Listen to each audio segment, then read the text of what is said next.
friends what I was talking about, the pitfall traps. Making their ass stick out of the ground when they fall in. So that would be a good laugh. I guess I could throw on a G-rank Kongolala, mainly because Kongolala, not hard at all for me. I think it's like a joke as a monster.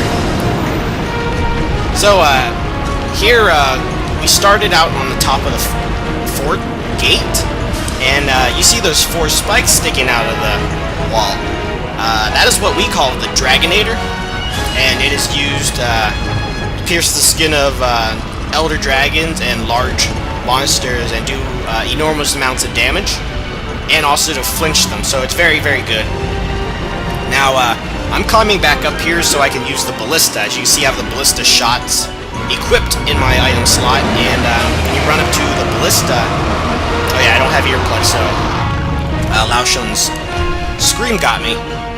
So you push the square button and get into the ballista. Now, if you tap the R button, you can come into this first-person mode where you can shoot him. I got a couple shots off on the back of his shoulder blade area where, you know, I said the gunner's good spot is. But since I cannot reach it now, I'm aiming for his Blade Master weak point, since there's those 2 weak points you can choose from depending on your access to it. So since I've fired all those rounds off, I'm coming back through this area to collect those shots that I said were in the item box earlier. So it's a very short commute. Just make your way across, grab them, and run all the way back and just shoot the crap out of him. Now, there are 2 ballistas, so that if you do have 4 players with you, then, you know, 2 can be shooting, and, you know, you have 1 bow guy up here. So, I hit him pretty well here. As you can see, he flinched a couple times, like 3 or 4 times, mainly because of the way he was positioned, so I think he gets hit more than once. I'm not sure. I'm very, very curious on whether that counts as more hits than 1. Because he flinched more than just 1 time. Because it does massive damage to Dragonator, so if it does do multiple hits, if you position him right and fire it at the right time, then that is awesome. And I gotta make sure. As you can see, the quest tells you when you have 10 minutes left, so now that we're out of shots, I don't feel like using the cannons, and the cannons are a little too close for him right now. Like, he's too close, and the cannons will just fire over him. Now, if he was just entering the area about middle part way through 5, and fire those cannons, you can hit his spikes on his back and break them if you need those breaks, because those breaks will come out as a quest reward at the end.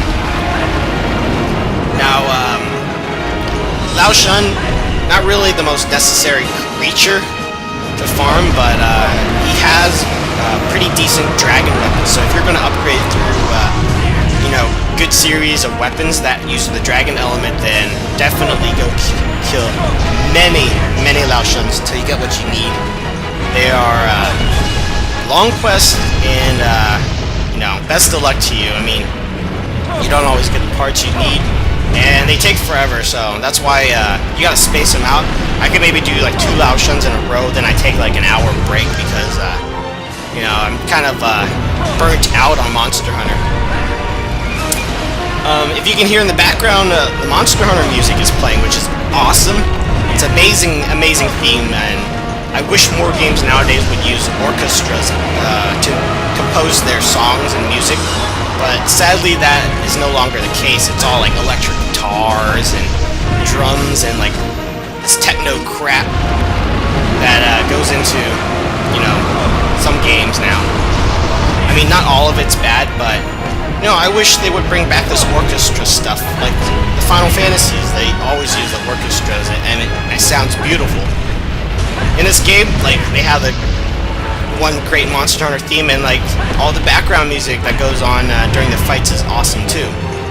So that is a big plus I love about this game. So when he's standing up, all you can really do is attempt to try to hit his weak spot area as much as you can. I mean, this quest is going to take a very, very long time, so... finally, we're reaching the 30-minute mark. My throat's starting to get a little sore. Hopefully I don't lose my voice tomorrow. But I want to do this whole recording in one go, and then just split it up later. So, Even down here, you're still affected by his roars. You need high-grade earplugs for that, if I didn't mention, because regular earplugs just won't do the job since he's such a large creature. His roar is extremely loud. And the louder and higher pitched the scream usually is, the longer your character will usually stay, covering his ears, trying to recover from that shock. Now right here, I get hit by his feet because I was a little too close, and yes, they do a lot of damage, so be very careful when you're near his feet. Otherwise, you're going to get kicked and suffer, you know, some massive damage that you're probably going to have to heal up. I only got hit once, so I didn't mind too much, so I'm just going to go back to the same repetitious cycle, just triple pounding right here. Now, I was wondering why I didn't kill him sooner, but, you know, as always, when you're playing as a single player, you can only put out so much damage, you know, per second, compared to two people, which can both exploit the same, you know, flinches and staggers, and, you know, in the traps, all that stuff. Like, if I had a second person, I would have had 2 more bombs in the beginning, so that would have been a lot of damage thrown out, and it would have probably flinched him the first time. As you can see, that's where I get kicked right here, because I bounced, because it's a very hard spot. Oops, come on, come back, here. Ooh, there we go. Alright. Yeah, a little trouble right now, because I have my computer set where if I'm inactive for 30 minutes, it goes into sleep mode, and I don't want that right now. I mean, we're just ending near the quest, so I probably should have remembered that, but oops, my bad. So, easy, you can sharpen under him, it's not going to really affect you.